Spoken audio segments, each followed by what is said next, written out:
सततम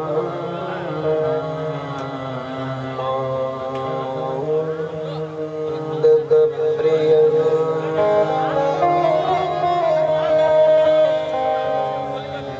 निरविघ्नं कुरु मे देव सर्वकार्येषु सर्वदा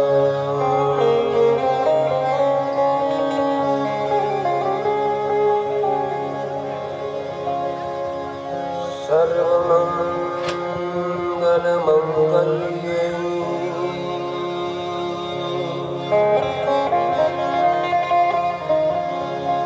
शिवे सर्वार्थसाधिके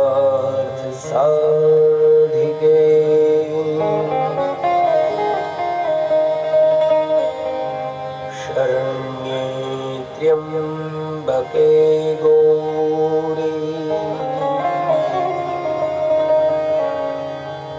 नारायणी नमोस्तुते।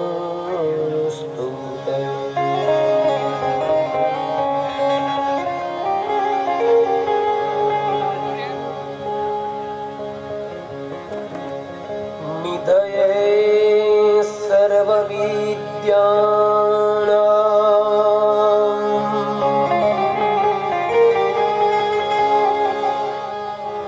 भेषजे भवरोगिणम्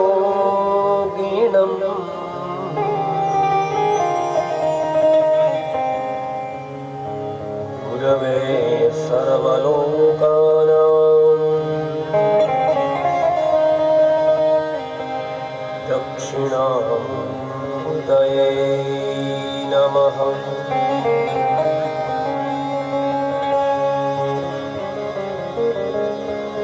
श्री कृष्ण राधा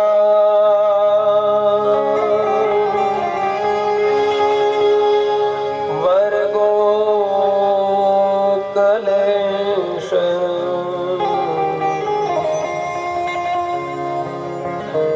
गोपाल गोवर्धननाथ विष्णु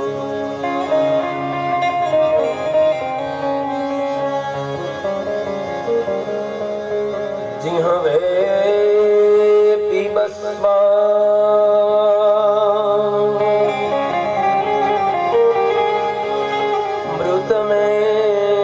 मृतमेतदेव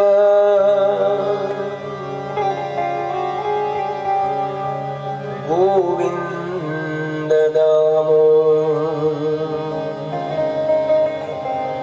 माधवेति।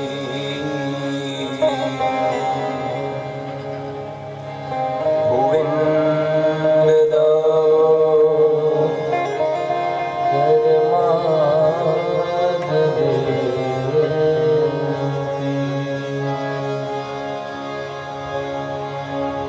बोलिए श्री द्वारिकाधीश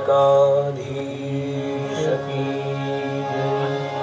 श्रीमद्भागवत महापुराण की जय। आद्य शक्ति गात्राण मात की जय। संत सिद्धादेशान बापुनी जय। सद्गुरुनाथ भगवान की जय। पितृनारायण देव की जय।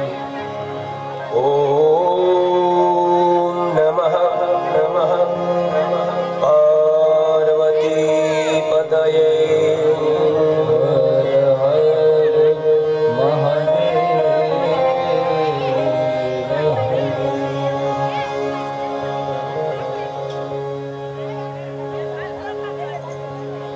ओम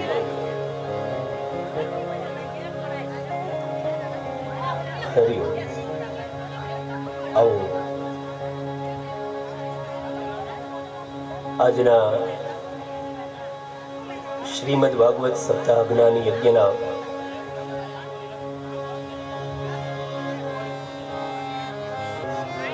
છઠ્ઠા દિવસે જ્યારે પ્રથમ સત્રની અંદર ભગવાન પૂર્ણ પુરુષોત્તમ નંદનંદન શ્રી દ્વારકાધીશ પરમાત્માના તેમજ સ્થાપિત દેવતાઓના ભાગવત ભગવાનના ચરણોમાં વંદન કરી તેમજ આવેલા તમામ ભગવદીય શ્રોતાઓ, વૈષ્ણવો, ભગવત પ્રેમીઓ, મહેમાનો, વડીલો તેમજ અમારા વિપ્રવૃંદ બ્રાહ્મણો, અમારા સર્વે સંગીત મિત્રો તેમજ આવેલા તમામ ભગવત પ્રેમીઓનું હૃદયથી મારા જય દ્વારકાધીશ, જય ભગવાન. આવો આજની કથાને શ્રવણ કરતા પહેલા થોડી વાર માટે હરિનામ સંકીર્તન કરીએ, ત્યારબાદ આજની કથાને આપ શ્રવણ કરીએ. શ્રી દ્વારિકાધીશ કી જય.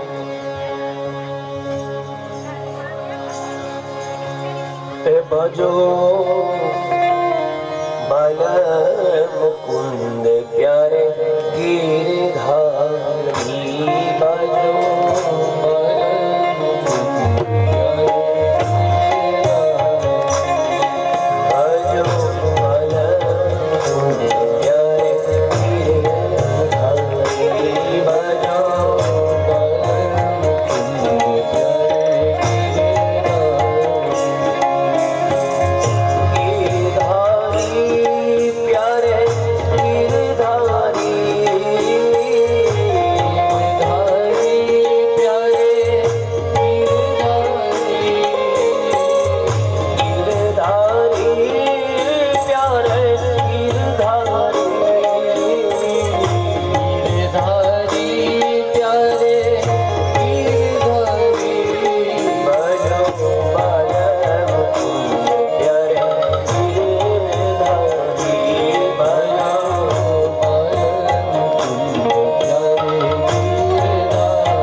આજની કથાને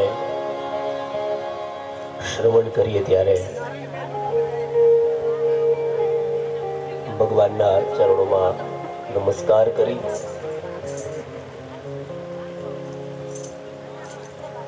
અને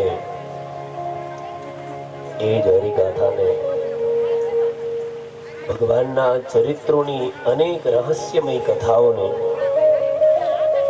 ભગવાનના સુંદર મજાના ખૂબ પ્રિય ચરિત્રો છે એવા ચરિત્રોને, એ લીલાઓને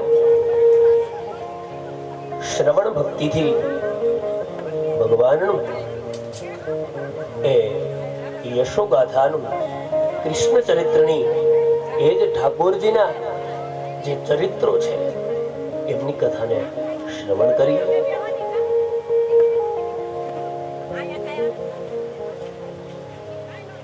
ગઈકાલની કથાની અંદર આપ બધાએ સુંદર મજાનો વૃંદાવનની અંદર ભગવાન શ્રી ઠાકોરજીએ, શ્રી કૃષ્ણચંદ્ર પરમાત્માએ ગિરિરાજજીને પોતાની ટચલી આંગળી ઉપર ધારણ કર્યા હતા. ગિરિરાજજીને સ્વયં કૃષ્ણચંદ્ર પરમાત્માએ પોતે સ્વયં ગિરિરાજનું સ્વરૂપ ધારણ કરી, ગોવર્ધન નાથજીનું એ સ્વરૂપ ધારણ કરી અને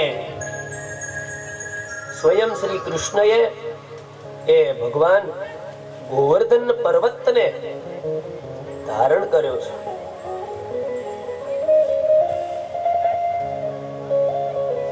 એ કથાને આપણે શ્રવણ કરવાની છે કે ભગવાને શા માટે એ ગોવર્ધન ધારણ કર્યો હતો અને આ બધી જ ઘટનાઓ શા માટે થઈ હતી અને એ ગોવર્ધન ધારણ કરવાનું રહસ્ય શું હતું, એમની કથા શ્રીમદ ભાગવત પુરાણોની અંદર બતાવી છે. અને એ ગંગાજીના કિનારા ઉપર સુખદેવજી રાજા પરીક્ષિતને અનેક ચરિત્રોની કથા એટલે કે ગિરિરાજ ચરિત્રની ગોવર્ધન નાથજી ભગવાન કૃષ્ણએ જે ધારણ કર્યા એમની કથા સંભળાવે છે. તો ગઈકાલે આપણે અહીંયા ભગવાન ગિરિરાજજીને, ગોવર્ધનનાથજીને આપણે 56 ભોગ પરમાત્માને અહીંયા અર્પણ કર્યા.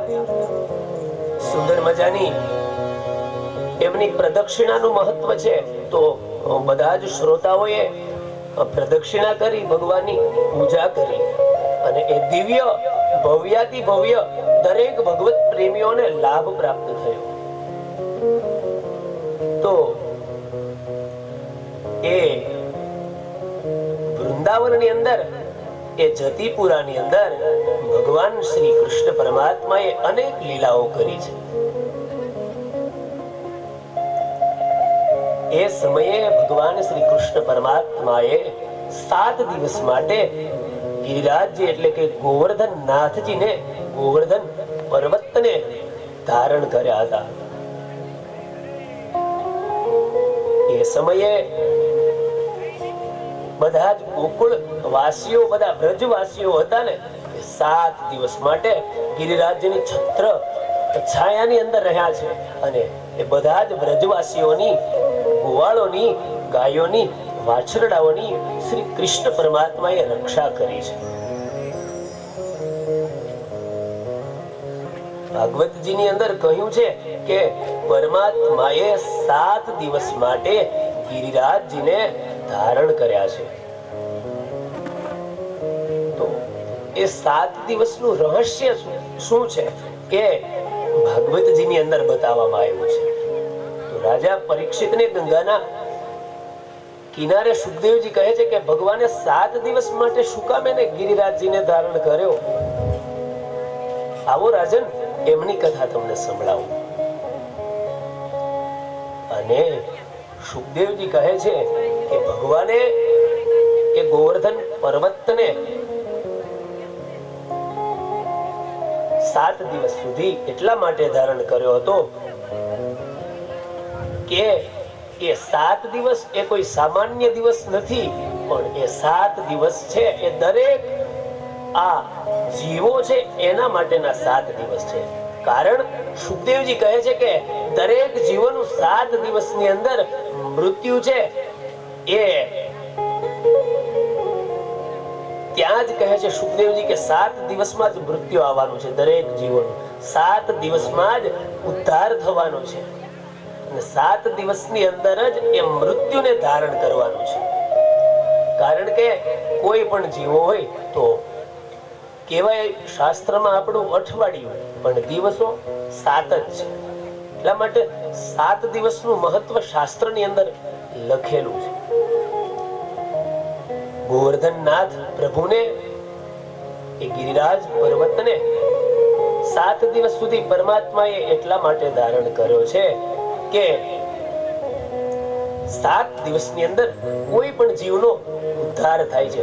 જે વ્રજવાસીઓ 7 દિવસ સુધી એ ગિરિરાજની એ છત્ર છાયાની અંદર હતા, એ સર્વે વ્રજવાસીઓનો ઉદ્ધાર થયો છે. તો એ ગોવર્ધનનાથજીની એ સમયે ભગવાને જ્યારે ધારણ કર્યો હતો ત્યારે ગર્ગ સંહિતાની અંદર સુંદર મજાની અનેક કથાઓ મળે છે કે પરમાત્માએ જ્યારે ગિરિરાજજી એટલે કે ગોવર્ધન પર્વતને ધારણ કર્યો તો એ ગોવર્ધન પર્વત એ ઉત્તરાખંડની અંદર, ઉત્તર પ્રદેશ જે આપણે કહીએ છીએ, ત્યાં સંવંત અન્ય ગ્રંથોની અંદર એનું પ્રમાણ છે કે 1640 ની અંદર પરમાત્માએ એ ગિરિરાજજી પર્વતને એ ઉત્પન્ન કર્યો છે. અને આ અનેક પર્વતો જે છે એ પર્વતો એ પરમાત્માના બધા એ હૃદયનો વિભાગ છે. આ બ્રહ્માંડની અંદર સર્વ સૃષ્ટિ એ પરમાત્માએ બનાવેલી છે, એ ભગવાને બનાવેલી છે. બીજા સ્કંદની અંદર કથા છે, પંચમા સ્કંદની અંદર પણ અનેક કથાઓ મળે છે.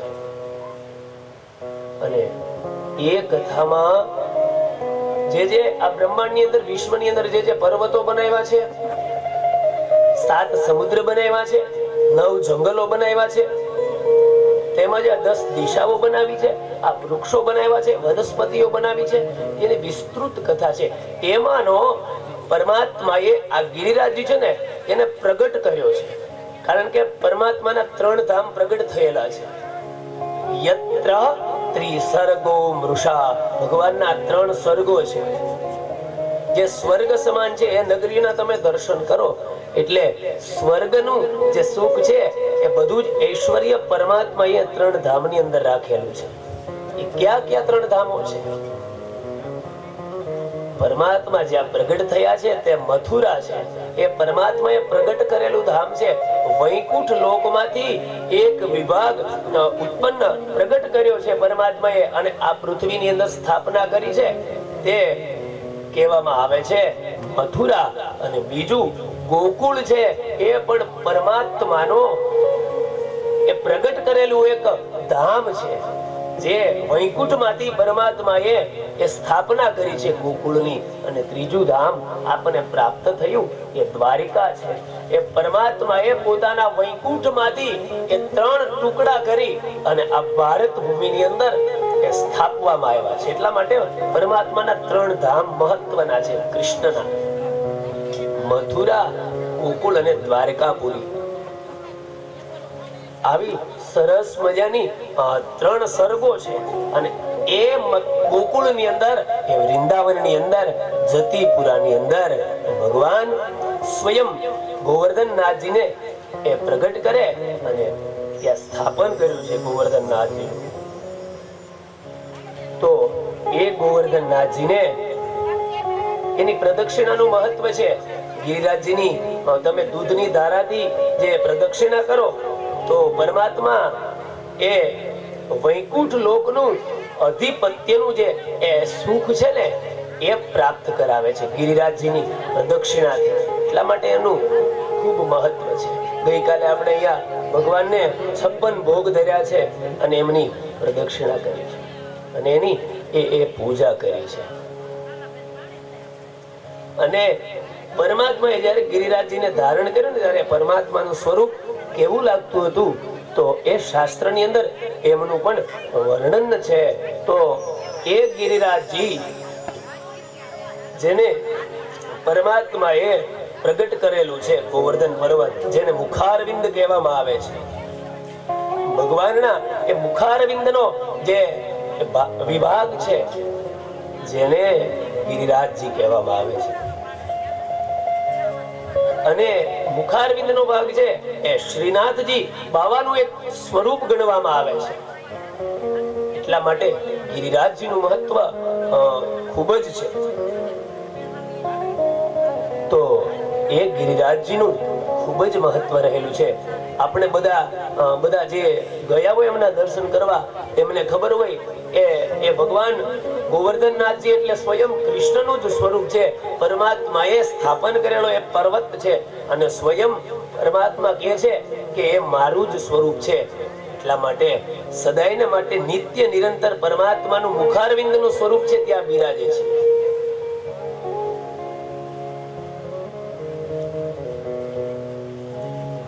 અને પરમાત્માને એની પૂજા વિધિનું પણ મહત્વ છે. 1604 થી અનેક દ્રવ્યથી એમની પૂજા કરવામાં આવે છે. તો એ દૂધની ધારાવાળીથી એની પૂજા કરવામાં આવે એટલે શું થાય છે તો શાસ્ત્રની અંદર સ્વયં પરમાત્મા કહે છે કે એ દૂધની પરિક્રમા કરવામાં આવે છે. એનાથી જીવનની અંદર હંમેશની માટે સાત્વિકતા આવે છે, શુદ્ધતા આવે છે, અપવિત્રતાનો નાશ થાય છે. એટલા માટે એ દૂધની ધારાવાળી કરી અને પ્રદક્ષિણાનું મહત્વ છે. ઘણા તો ભગવત પ્રેમીઓ, એ કૃષ્ણ પ્રેમીઓ એવા પણ છે કે જે દંડવત નમસ્કાર કરી અને ભગવાનની પ્રદક્ષિણાઓ કરે છે. તો આવો એ ગોવર્ધનનાથજીને આપણે યાદ કરીએ, ગિરિરાજજીના સ્વરૂપને પણ આપણે યાદ કરીએ અને ગોવર્ધનનાથજીને યાદ કરીએ.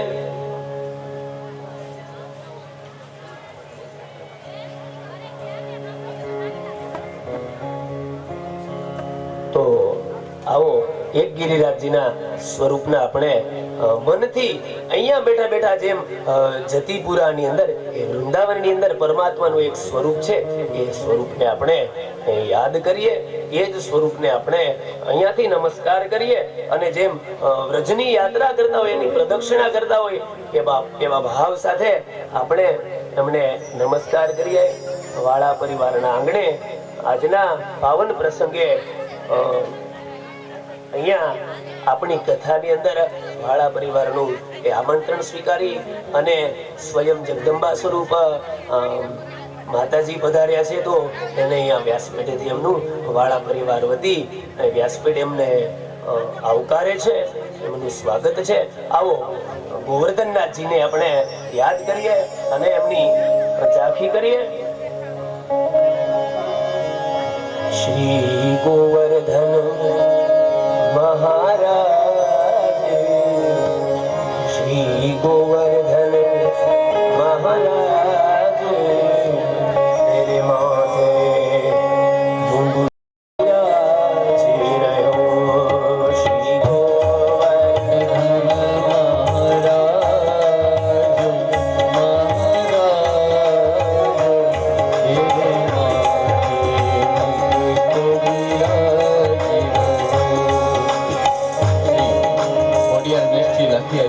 જોરદાર તાલીમથી આપણે માતાજીનું હાર્દિક સ્વાગત કરીએ.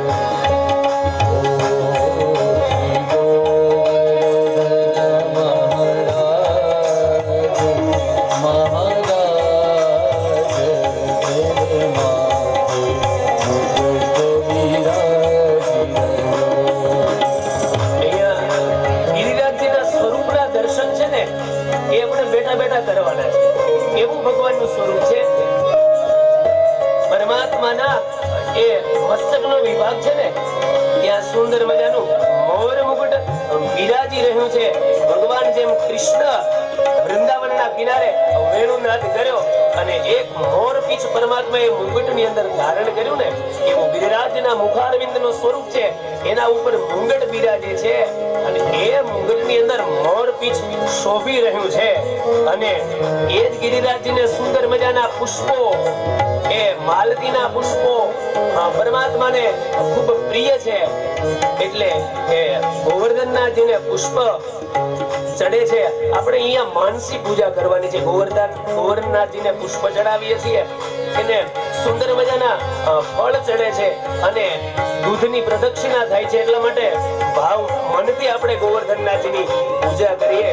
એ ભાવ સાથે તેરે માથે મુંગટ બિરાજેનો,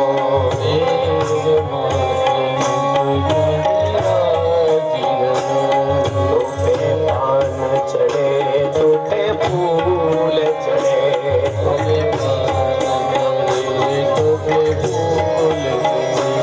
તોતે પાન ચડે તોતે ફૂલ ચડે,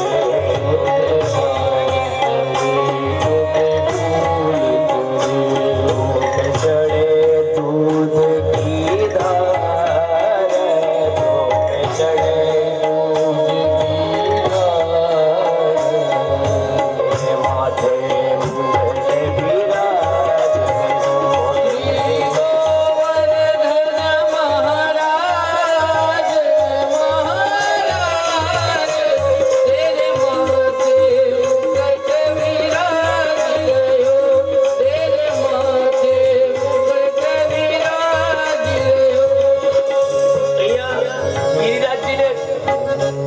કેવા દ્રવ્ય ગમે છે. શાસ્ત્રની અંદર કીધું છે એમના કંઠની અંદર, એ ગિરિરાજજીના કંઠની અંદર સુંદર મજાની એ સેવંતીની એ માલા છે.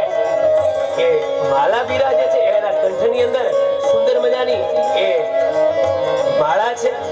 અને એ કંઠની અંદર જેમ ઠાકોરજીને ખૂબ પ્રિય એ મોતીનો હાર છે, જે હીરાનો હાર છે, પંચરત્નનો હાર છે ને, એ ગિરિરાજજીને પરમાત્માએ આપ્યો છે.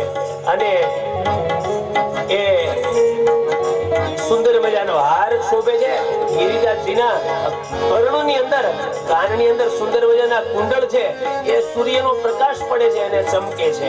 અને એની ઝાંખી સુંદર મજાની વિશાળ છે ગિરિરાજજીના મુખારવિંદની, એ જ ગિરિરાજજીના પર્વતની. એટલા માટે અહીંયા કહેવામાં આવ્યું છે તેરે ગલે કંઠા સાજના,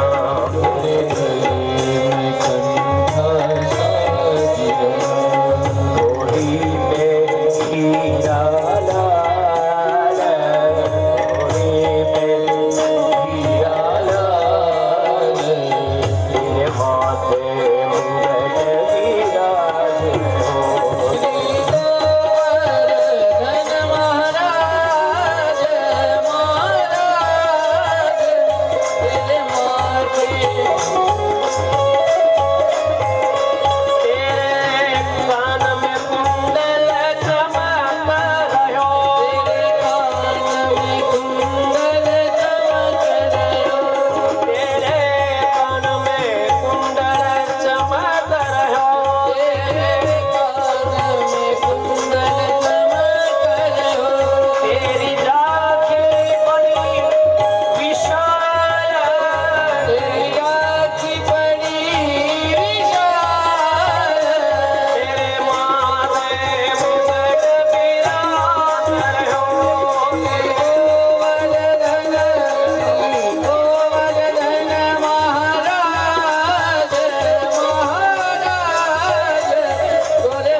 ગોવર્ધનનાથજીના દર્શન કર્યા છે એને ખબર હશે.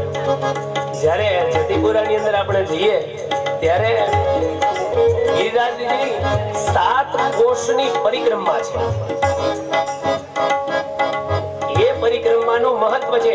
જેને જીવનની અંદર એકવાર એની ગિરિરાજજીની પ્રદક્ષિણા કરી લીધી છે ને, એનું જીવન છે પરમાત્મા ધન્ય બનાવી દે છે.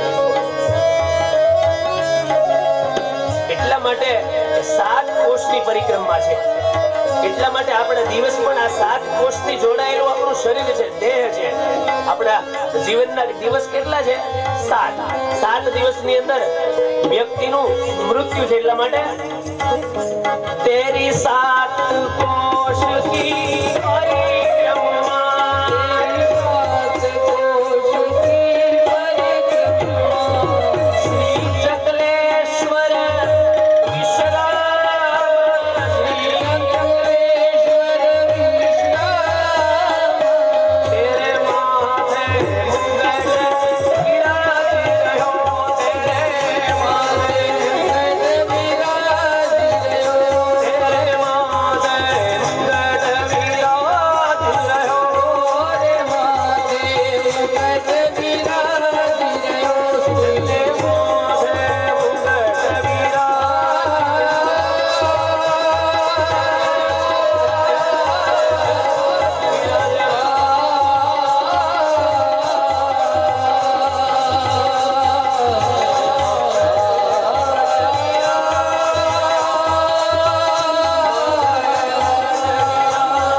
બોલો દ્વારિકાધીશ કી જય. કથાના મુખ્ય યજમાન ધુરુભાઈ વાળા આવેલા લાખિયાઈનું સ્વાગત કરવા માંગે છે, તો માતાજીની વિનંતી કરી કે અહીંયા વ્યાસપીઠ આગળ આવી જાય અને પોતાનું સન્માન સ્વીકાર કરે.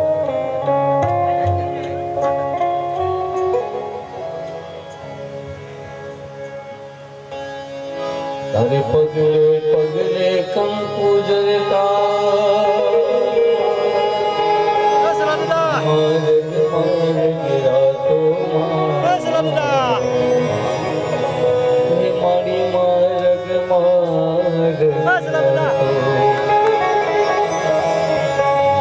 ચાંદની નો ચંદર વો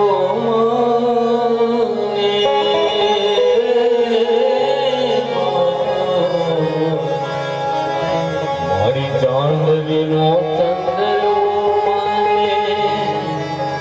લીલી કોર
નાથજીના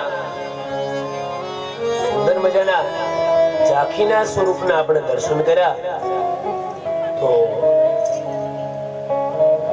7 દિવસ માટે ગિરિરાજજીને પરમાત્માએ ધારણ કર્યો છે.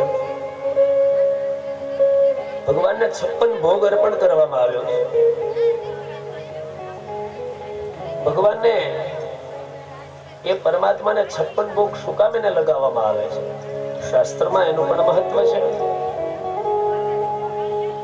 કારણ પરમાત્મા 7 દિવસ માટે ભોજન કર્યું નથી અને કૃષ્ણ પરમાત્માની દૈનિક નિત્યચર્યાની અંદર નિત્યક્રમમાં ભાગવતજીમાં કહ્યું છે કે ભગવાન કેટલી વાર ભોજન કરતા? 8 વાર ભગવાન દિવસની અંદર ભોજન કરતા હતા. એટલે 7 દિવસ સુધી કૃષ્ણ પરમાત્માએ ભોજન નથી કર્યું. એટલા માટે પરમાત્માએ જ્યારે 7મો દિવસ ગિરિરાજજીને પૂર્ણ થવા આવ્યો એટલે ભગવાનને જે વ્યંજનો, પકવાનો, મીઠાઈઓ, સુંદર મજાના જે 56 ભોગ બ્રજવાસીઓએ બનાવ્યા હતા ને, બધા જ બ્રજવાસીઓએ ભગવાન ગિરિરાજજીને એક સાથે 56 ભોગ છે પરમાત્માને અર્પણ કર્યા છે. કારણ કે કૃષ્ણ છે એ સવારે સૂર્ય ઉદય બ્રહ્મ મુહૂર્ત માંથી અને અસ્ત થાય ને ત્યાં સુધીમાં 8 વખત ભોજન કરતા. એટલા માટે 7 દિવસ સુધી પરમાત્માએ ભક્તોના માટે, બ્રજવાસીઓના રક્ષણ માટે ભોજન નથી કર્યું. એવી પરમાત્માએ લીલા કરી છે. એના કારણે 56 પ્રકારના ભોગ એક સાથે પરમાત્માને લગાવવામાં આવ્યા છે. અને સ્વયં ગિરિરાજજી માંથી પરમાત્મા પ્રગટ થયા અને 56 ભોગ છે એનો સ્વીકાર કર્યો છે. અને 7મા દિવસે એ વરસાદ હતો, સાંવર્તક નામનો મેઘ આવ્યો હતો. એને ઇન્દ્રને ખબર પડી કે આ સ્વયં કૃષ્ણ પરમાત્મા આ કોઈ સામાન્ય પર્વત નથી, આ સામાન્ય કોઈ ગોવાળ નથી, આ સામાન્ય કોઈ યશોદાનો પુત્ર નથી, પણ આ તો બ્રહ્માંડ નાયક, સૃષ્ટિને બનાવનાર, આ તત્વને બનાવનાર સ્વયં શ્રી કૃષ્ણ એ જ ગિરિરાજ છે. એટલા માટે ઇન્દ્ર આવી અને પોતાના ગર્વનો એને અભિમાન હતું ઇન્દ્રને પોતાની સંપત્તિનું. એટલા માટે એ ઇન્દ્રએ સ્વયં આવી ભગવાનની એ માયાને ઓળખી ન શક્યા. એટલા માટે 7મા દિવસે ભગવાને બધા જ મેઘોને આજ્ઞા કરી અને મેઘો શાંત થયા છે. અને ઇન્દ્રને ખબર પડી કે આ તો સ્વયં કૃષ્ણ છે. એટલે સ્વયં ઇન્દ્રએ આવી અને એ સરસ મજાની સ્તુતિ કરી છે, જેને ભાગવતજીની અંદર ઇન્દ્ર સ્તુતિ કહેવામાં આવે છે. લખેલું છે ભાગવતમાં કે આ ઇન્દ્રની સ્તુતિ કોઈ પણ સાંભળે છે તો એના ગર્વનો, એના મદનો, એના અભિમાનનો, એની સંપત્તિની અહંકાર છે એ શાંત થાય છે અને એની ઇન્દ્રિયોનું રક્ષણ થાય છે. એટલા માટે ભાગવતજીની અંદર એ ઇન્દ્રએ સ્વયં આવી અને પરમાત્માની સ્તુતિ કરી છે, જેને ઇન્દ્ર સ્તુતિ કહેવામાં આવે છે.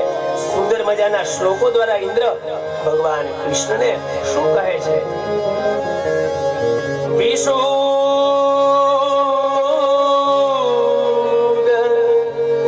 સત્વમ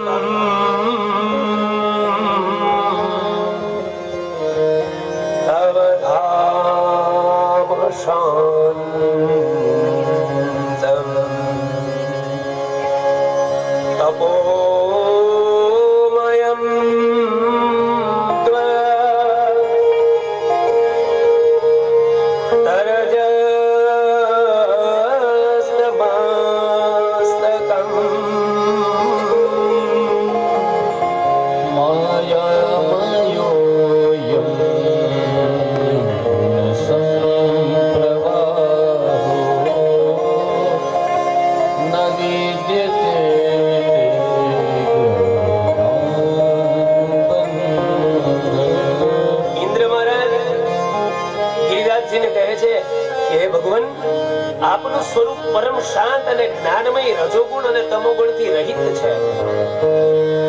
વિશુદ્ધ સત્વમ તવ ધામ શાંતમ.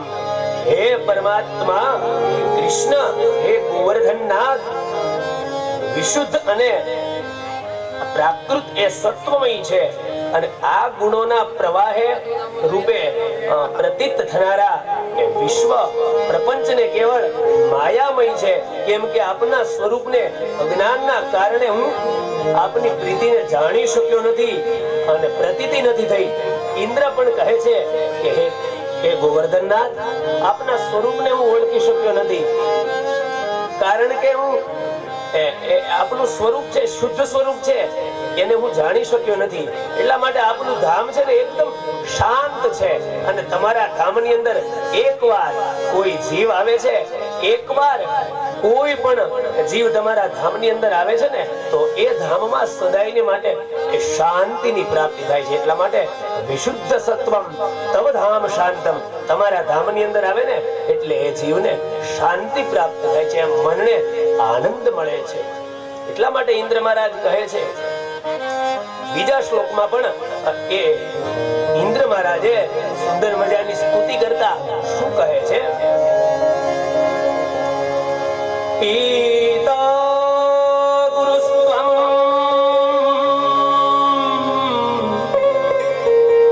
જગદામધીશો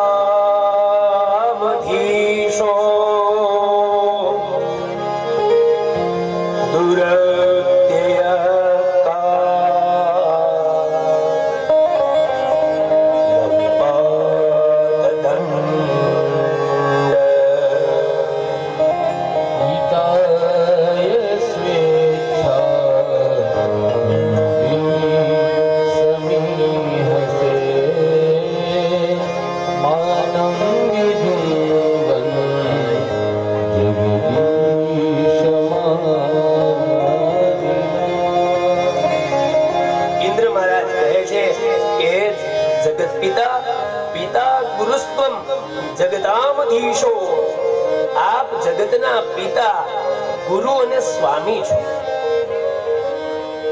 કૃષ્ણ પરમાત્મા આખા જગતના ગુરુ છે કારણ કે કૃષ્ણમ વંદે જગત ગુરુ. આખા જગતના ગુરુ એ ભગવાન શ્રી કૃષ્ણ છે. એટલા માટે અહીંયા ઇન્દ્ર મહારાજ કહે છે કે તમે જ મારા પિતા છો, તમે જ મારા સ્વામી છો અને તમે જ મારા એ ગુરુ છો. આપ જગતનું નિયંત્રણ કરવા માટે દંડ ધારણ કરેલ દુસ્તરના કાળ છો. કદાચ આ જગતની અંદર કોઈ કૃત્ય કરે કે કોઈ ન કરવાનું કર્મ કરે ને તો એના દંડક પણ તમે છો. તમે સુખ પણ તમે આપો છો અને એ જ કૃષ્ણ જ્યારે જ્યારે એ સૃષ્ટિને વિસર્જન કરવાનું થાય ત્યારે કૃષ્ણ પણ એ તત્વમાં જ ગોવર્ધનનાથજીના સ્વરૂપની અંદર એ શક્તિ સમાયેલી છે કે એ સર્જન પણ કરી શકે અને એ વિસર્જન પણ કરી શકે, એ દંડ પણ આપી શકે અને શિક્ષા પણ આપી શકે. એટલા માટે હે પરમાત્મા, આપ પોતાના ભક્તોની ઈચ્છા પૂરી કરવા માટે સ્વેચ્છાથી આ લીલા કરવા માટે આપણે શરીર, મનુષ્ય દેહ એ શરીર પ્રગટ કર્યું છે. જે લોકો મારી જેમ પોતાના સ્વરૂપને ઈશ્વર માનીને બેસે છે ને તેમનો ગર્વ ઉતારવા આપ લીલા કરો છો. ઇન્દ્ર સ્વયં કહે છે કે હે પરમાત્મા, કોઈ મનુષ્યને એમ થાય કે હું પોતે જ કંઈક છું, હું પોતે જ ઈશ્વર છું, તો એને શાંત કરવા માટે તમે લીલાઓ કરો છો. એટલા માટે અનેક સ્તુતિઓના શ્લોક છે એ ઇન્દ્ર મહારાજે કર્યા. ભગવાન પ્રસન્ન થયા, ઇન્દ્રને સાંત્વના આપી, એના ગર્વનો ભંગ થયો છે. ત્યાર પછી એકવાર નંદ બાબા છે એ નંદજી છે એ સ્નાન કરવા માટે જાય છે અને બરોબર નદીની અંદર જ્યારે સ્નાન કરે છે ત્યારે રાત્રિના સમયે નંદ બાબા એકાદશીના દિવસે સ્નાન કરવા માટે જાય છે અને એ નંદ બાબાએ બરોબર એકાદશીનું વ્રત હતું એટલે એ સ્નાન કરવા માટે જાય છે. એકાદશીના વ્રતની કથા મેં આગળની અંબરીશ રાજાની કથાની અંદર આપ બધાને સંભળાવી હતી, પણ આંશિક કથા આપણે સમજીએ ને તો નંદ બાબાએ એકાદશીનું વ્રત કર્યું છે. એટલા માટે સર્વે ભગવત પ્રેમીઓએ એકાદશીનું વ્રત કરવું જોઈએ, ઇન્દ્રિયોનો સંયમ રાખવો જોઈએ. એ આપણી ભાષાની સીધી અને સરળ ભાષાની અંદર સમજો ને તો તમારી ઇન્દ્રિયનો સંયમ છે ને એ જ મોટામાં મોટું એ વ્રત છે, એ જ મોટામાં મોટો ઉપવાસ છે. તમને જ્યારે આપણે કઈ વ્રત ઉપવાસ રહ્યા હોઈએ, આપણે એકાદશીનું વ્રત હોય અથવા તો કઈ પણ વ્રત રહ્યા હોય, પછી આપણી ઘરે કોઈક મહેમાન આવે, આપણા સગા સંબંધીઓ આવે, એ મિત્રો આવે, કે કોઈ સ્નેહીજનો આવે, અને પછી એ આવે અને એની માટે આપણે કઈક ભોજન બનાવીએ.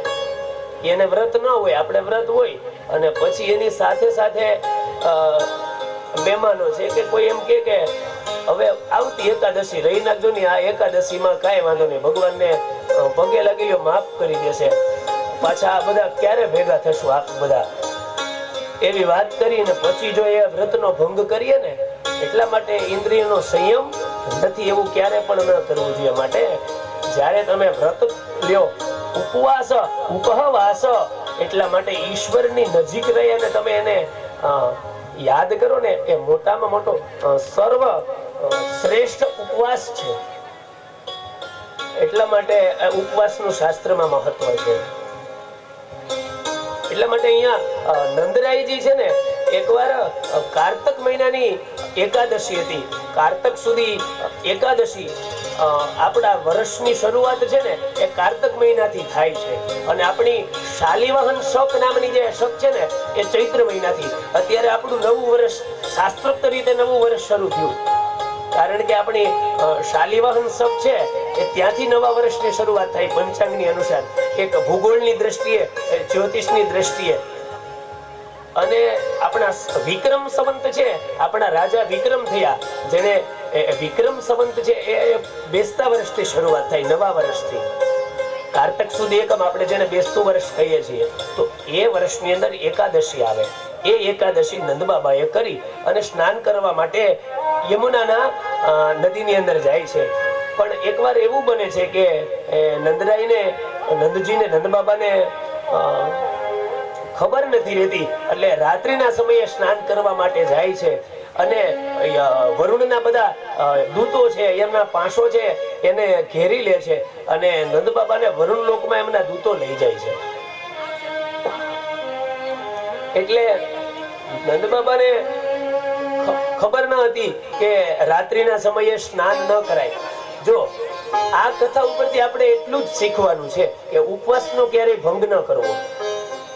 કોઈ પણ પરિસ્થિતિ હોય, પછી આપણું શરીર સાથ ન આપે તો એ પરિસ્થિતિ એવી નિર્માણ થાય તો એક વાત અલગ છે, પણ જો તમારું સાથ, જ્યારે શરીર તમને સાથ આપે, સક્ષમ હોય ઉપવાસ કરી શકવા માટે, તો ત્યારે ક્યારેય એ આપણા ઉપવાસનો ભંગ ન કરવો.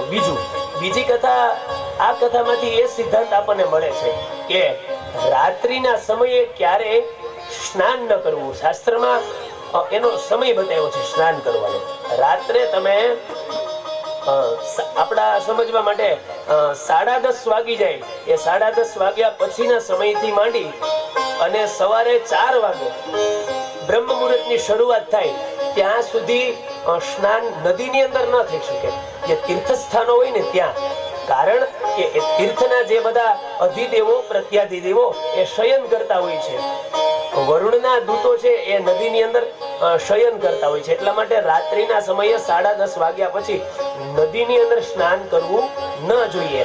નંદ બાબાએ સ્નાન કર્યું એટલે વરુણના જે દૂતો છે એને વરુણ લોકની અંદર લઈ જાય છે, અને એ પાંચની અંદર બંધન કરે છે. આ બાજુ સવારે સૂર્ય ઉદય થાય છે. નંદ બાબાને તો એકાદશીનું વ્રત હતું, એટલે એમને ખબર ન હતી, અને ત્યારે વરુણના પાંચમાંથી ભગવાન કૃષ્ણને ખબર પડે છે. નંદ બાબા કૃષ્ણને યાદ કરે છે અને કહે છે કે પરમાત્મા, મને આ વરુણના પાંચમાંથી મને બંધન મુક્ત કરો. અને એ 6 વરુણના દૂતો હતા. એ 6 વરુણના દૂતો છે ને નંદ બાબાને એ બંધનની અંદર લઈ જાય છે, વરુણ લોકમાં લઈ જાય છે અને કૃષ્ણને પ્રાર્થના કરે અને 6 વરુણના દૂતો છે ને એ છોડાવવા માટે આવે છે. હવે આ કૃષ્ણ, આ કથા છે આપણે સમજવા માટે આપણને શું દર્શાવે છે? આ કથા આપણે સમજવું હોય, આપણા જીવનની અંદર આ કથા ઉતારવી હોય તો, એટલે એ કથામાં 6 પ્રકારના આપણા રસ બતાવ્યા છે. જો આ વરુણના 6 દૂતો છે, એમ આ શરીરમાં પણ આપણા 6 શત્રુઓ છે. દૂત આપણા શરીરના 6 શત્રુઓ છે. એ મેં સમજાવ્યા હતા ને, આપણને બધાને સમજાવી દીધા હતા. કામ, ક્રોધ, મોહ, મત્સ, આળસ, ઈર્ષા, અભિમાન, આ બધા આપણા શરીરના શત્રુઓ છે. જ્યાં સુધી હોય ત્યાં સુધી આપણી પ્રગતિ થાય નહીં, આપણને ત્યાં સુધી આનંદ મળે નહીં. એટલે વરુણના આ 6 દૂતો છે ને નંદ બાબાને ત્યાં લઈ જાય છે વરુણ લોકમાં. 6 પ્રકારના રસ બતાવ્યા છે આપણા શાસ્ત્રમાં. ખાટો, તીખો, તુરો, મીઠો, આ બધા રસ છે 6 પ્રકારના. એ રસમાંથી હરમેશની માટે જ્યારે આપણે પરમાત્માની ભક્તિ કરીએ ત્યારે આ બધા જ ઇન્દ્રિયો પર સંયમ રાખવો જોઈએ, એ રસોનો ત્યાગ કરવો જોઈએ, એ શત્રુઓનો ત્યાગ કરવો જોઈએ. એટલા માટે વરુણે તેમની અજ્ઞાનતાનો ભંગ કર્યો છે અને વરુણના પાશમાંથી ભગવાન કૃષ્ણએ છોડાવ્યા છે નંદ બાબાને. અને એકાદશીનું વ્રત પૂર્ણ કરી દ્વાદશીના દિવસે પારણા કરી બ્રાહ્મણોને બોલાવી બ્રહ્મ ભોજન કરાવી અને એ એકાદશીનું વ્રત સંપન્ન કર્યું છે. આ સુંદર મજાનું એકાદશીનું વ્રત છે. ત્યાર પછી સુખદેવજી રાજા પરીક્ષિતને કહે છે કે હે રાજન, હવે હું તમને સુંદર મજાની ભગવાનના એ શ્રેષ્ઠ લીલાઓ છે એ તમને સંભળાવું છું, તમે સાંભળો. ત્યારે ભગવાનની રાસ પંચાધ્યાયની કથા છે ને એ સુખદેવજી કહે છે કે ભગવાનના 5 અધ્યાયો દસમ સ્કંદની અંદર મુખ્ય છે, 5 ગીતો છે. એ રાસ પંચાધ્યાયની કથા કહેવામાં આવે છે. ભગવાને જ્યારે વૃંદાવનની અંદર એ કૃષ્ણ પરમાત્માએ જ્યારે એ ગોપીઓની સાથે જ્યારે રાસ લીધો છે અને એના દરેક વ્રજવાસીઓને આનંદ આપ્યો છે ને, એની કથા હું તમને કહું છું કે એ પરમાત્માએ એ મહારાસ ક્યારે લીધો હતો, એ મહારાસ ક્યારે કર્યો હતો, એ રાસનું મહત્વ શું છે એ મને સમજાવો. એ સમજાવતા સુંદર મજાના સુખદેવજી મહારાજ પરીક્ષિતને કહે છે અને શ્લોકની અંદર સુંદર મજાની એ કથાને આપણે પણ શ્રવણ કરીએ